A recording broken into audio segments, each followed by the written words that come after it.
सभी छात्र छात्राओं को मेरा नमस्कार। मैं धर्मगुरु मीणा सहायक आचार्य इतिहास राजकीय महाविद्यालय बूंदी आप सभी विद्यार्थियों का ऑनलाइन अध्यापन में स्वागत करता हूं। आज का हमारा अध्ययन का टॉपिक है पर्यटन उद्योग के अवयव।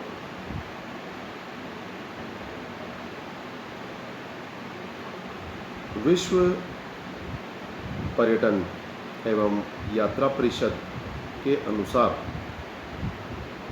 पर्यटन विलासिता नहीं बल्कि व्यापार की आवश्यकता है और सभी लोगों का मूल अधिकार भी है। विश्व पर्यटन एवं यात्रा परिषद का यह कथन इसके व्यापक स्वरूप को ही रेखांकित करता है कि पर्यटन विलासिता नहीं बल्कि व्यापार की आवश्यकता है और सभी लोगों का मूल अधिकार भी है।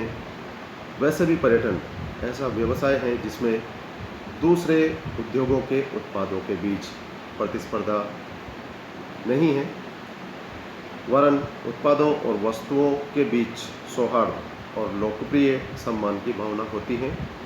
इसका अर्थ स्पष्ट है कि पर्यटन किसी एक व्यक्ति की बपौती नहीं होकर संपूर्ण मानव समाज के विकास का मार्ग है। तो इस प्रकार की व्याख्या करी है विश्व पर्यटन एवं यात्रा परिषद के अनुसार। पर्यटन का आमतौर पर जो अर्थ लिया जाता है वह घूमने फिरने से ही लिया जाता है। सोचिए, घूमने फिरने का कार्य क्या बगैर परिवहन के साधनों, आवास व्यवस्था तथा अन्य संबंधित सुविधाओं के संभव है? क्या नहीं है। कहा जा सकता है कि पर्यटन बहुत सी क्रियाओं का मिश्रण होता है। ऐसा मिश्रण जिसमें सभी क्रियाओं का परस्पर अंतर संबंध होता है। बहुत सारे अवयव मिलकर ही पर्यटन को एक व्यवस्थित रूप प्रदान करते हैं। सभी का बराबर योगदान होता है, सभी एक दूसरे से जुड़े हुए होते हैं, इसलिए सभी का अपना अपना महत्व है। पर्यटन कई दिनों, महीनों या कई हफ्तों के लिए भी हो सकता है। गंतव्य के लिए परिवहन के साधनों का उपयोग होता है। कुछ दिन अगर गंतव्य पर घूमने फिरने के लिए रुकना होता है तो वहाँ होटल या विश्राम गृह में रुकने की व्यवस्था से लेकर मनोरंजन, अन्य स्थानीय सेवाओं की आवश्यकता पड़ती है। ऐसे में घूमने की क्रिया ही पर्यटन नहीं है बल्कि इस क्रिया से संबंधित सभी प्रकार के तत्व पर्यटन को अथवा टूरिज्म को पूर्ण बनाते हैं। पर्यटन चूंकि अब एक उद्योग के रूप में अपनी पहचान बना चुका है, अतः यह जरूरी है कि इस उद्योग से संबंधित विभिन्न पहलुओं के बारे में हमें जाना जाए या इनकी जानकारी प्राप्त की जाए। जब कभी किसी उद्योग के बारे में चर्चा की जाती है तो यह स्वाभाविक ही है कि उससे संबंधित तमाम उन पहलुओं का भी विचार किया जाता है जो उसे सफलतम बनाने के लिए आवश्यक है। पर्यटन के बारे में यह कहा जा सकता है कि यह आरंभ से ही हमारे देश की परंपरा का एक हिस्सा रहा है। तीर्थाटन से पर्यटन के वर्तमान स्वरूप में पर्यटन की परंपरा ने लंबा सफ़र तय किया है। प्राचीन समय में भी हालांकि पर्यटन के प्रति आकर्षण ने जन्म ले लिया था, परंतु तब संचार के विभिन्न साधनों और परिवहन के साधनों का विकास नहीं हुआ था। फिर भी लोग अपने घरों से निकलते ज़रूर थे।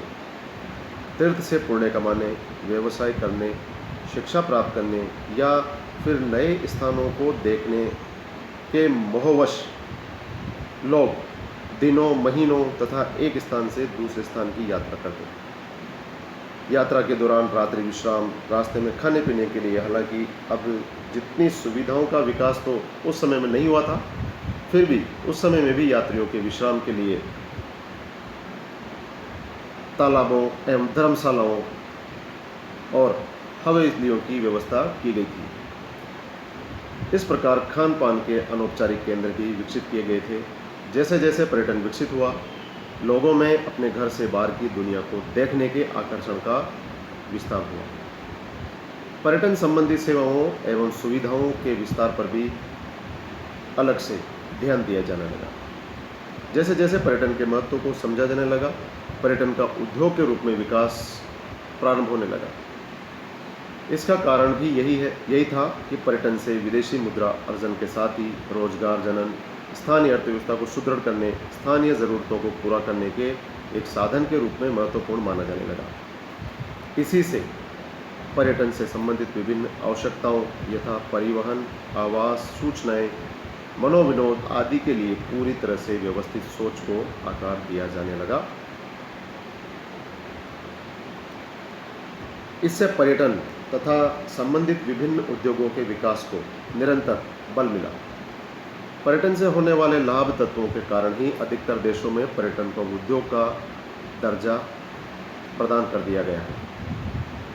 उद्योग का दर्जा देने से न केवल पर्यटन की अर्थव्यवस्था में भूमिका सुनिश्चित हो सकी है, बल्कि पर्यटन से संबंधित विभिन्न अन्य गतिविधियों का संरक्षण भी संभव हो सका है। एक कारण यह भी है कि अधिकांश विकसित देश ऐसे हैं जहां पर अधिसंरचनात्मक विकास अपनी कुशलता की सर्वोच्चता पर पहुंच चुका है और वहां अब सेवाओं के उपभाग पर बल दिया जाने लगा है। जिन देशों में अधिसंरचनात्मक सुविधाओं का विकास पूरी तरह से नहीं हो पाया है, वहां पर्यटन उद्योग के रूप में दर्जा तो पा चुका है, परंतु पर्यटन का सेवा क्षेत्र वहां अभी भी खासा कमज़ोर है। ऐसे में पर्यटन के अंतर्गत उद्योग और सेवा दोनों ही पहलुओं पर ध्यान दिया जाना आवश्यक है।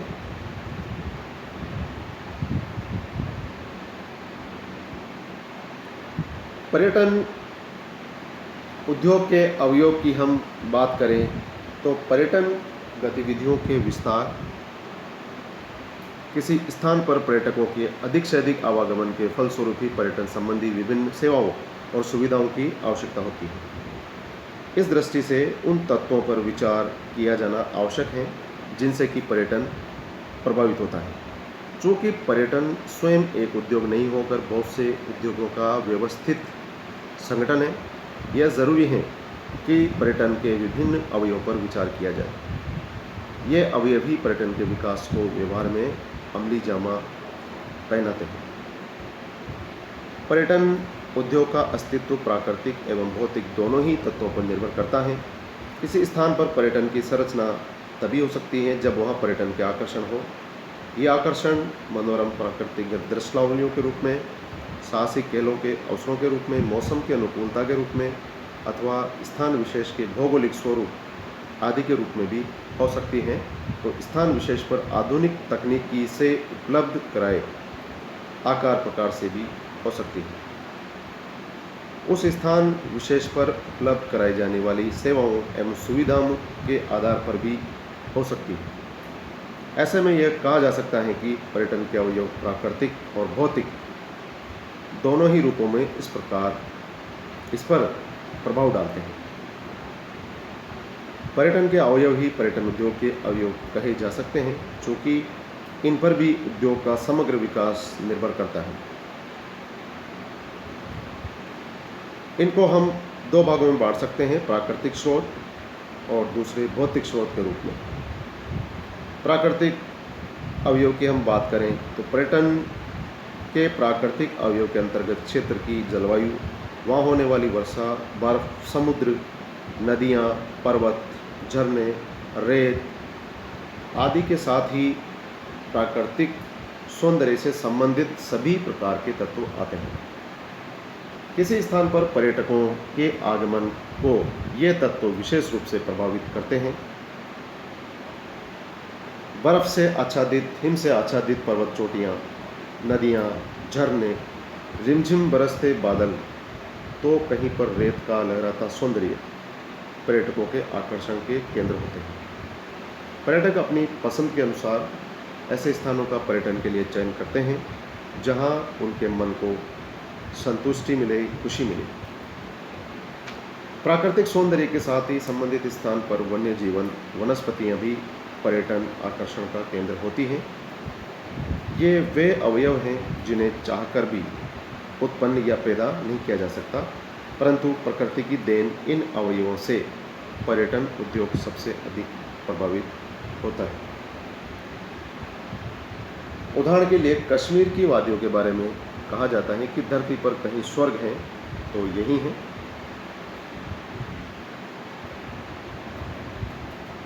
अभी हाल ही के वर्षों में केरल को देवताओं की भूमि से संबोधित कर वहाँ पर्यटन को बढ़ावा दिया जा रहा है। पर्वतीय इलाकों में प्रकृति की सुंदरता को आधार बनाकर पर्यटन विपणन का कार्य किया जाता है, तो मरुस्थलीय इलाकों में रेत के सौंदर्य, धोरों के आकर्षण के आधार पर पर्यटन को बढ़ावा दिए जाने के उपाय किए जाते हैं। फूलों की घाटी ऊटी, शिमला, नैनीताल, मसूरी, कुल्लू मनाली, माउंट आबू आदि पर्वतीय स्थानों के मनोरम दृश्यों, वहाँ के हिमाच्छादित पर्वत, हरितिमा ओढ़े धरती आदि अपने आप में ही इतनी संभावना लिए हैं कि पर्यटन के लिए अलग से वहाँ किसी प्रकार का प्रचार करने की आवश्यकता ही नहीं है, क्योंकि वहाँ पर सब कुछ प्राकृतिक है, प्राकृतिक सौंदर्य वहाँ पर विद्यमान है। इसी प्रकार रेगिस्तान के इलाकों में रेत के अनुपम सौंदर्य, धोरों के धरोहर से पर्यटक वहाँ खींचे चले आते हैं।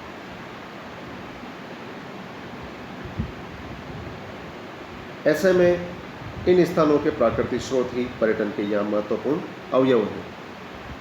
प्राकृतिक अवयवों के अंतर्गत आने वाले तत्व जिनमें सहज ग्रामीण जनजीवन, स्थान विशेष की जलवायु जैसे कि वहाँ का तापमान, वहाँ पर होने वाली वर्षा, बर्फ, सूर्योदय एवं सूर्यास्त के दृश्य, समुद्र का किनारा, समुद्र के बीच छोटा भूखंड, शांत और शोर करने वाला समुद्र, उसकी लहरें, पहाड़, पहाड़ की चोटी, चट्टानें, तंग घाटियाँ, यह सब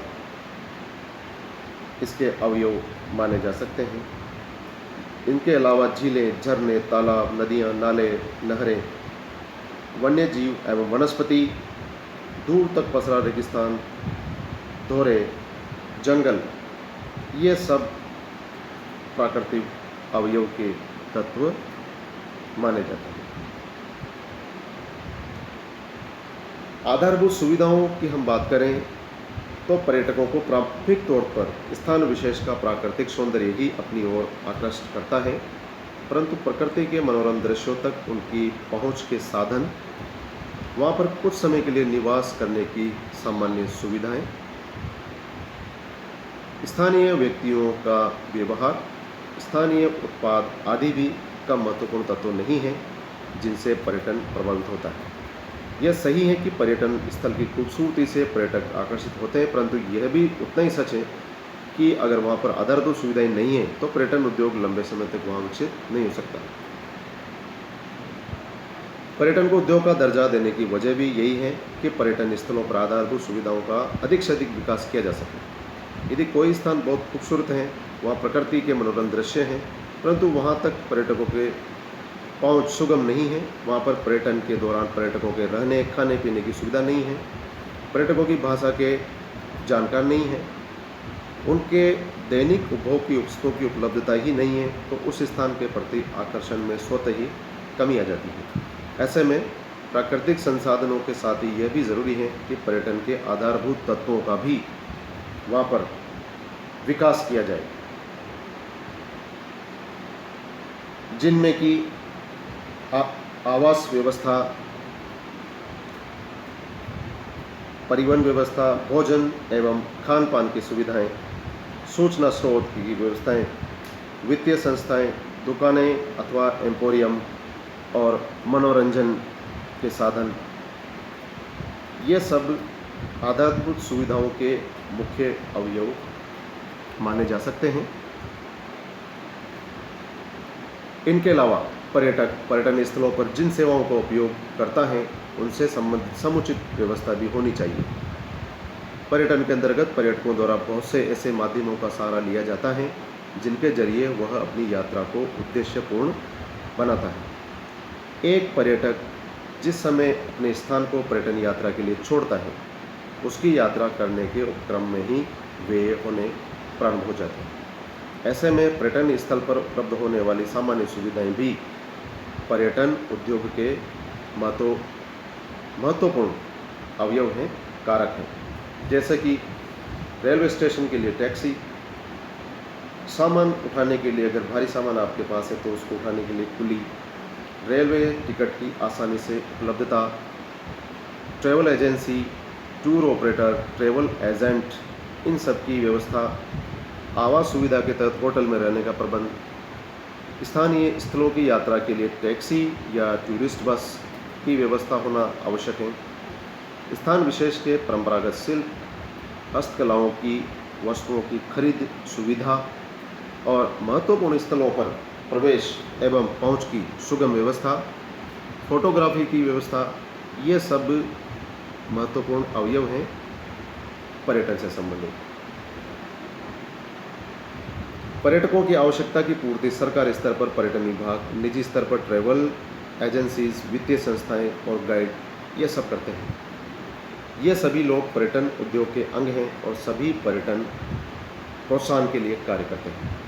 ऐसे में पर्यटन उद्योग की सफलता तभी संभव है जब इसके सभी अवयवों पर पर्याप्त ध्यान देकर पर्यटन विकास को व्यवहार में परिणत किया जाए।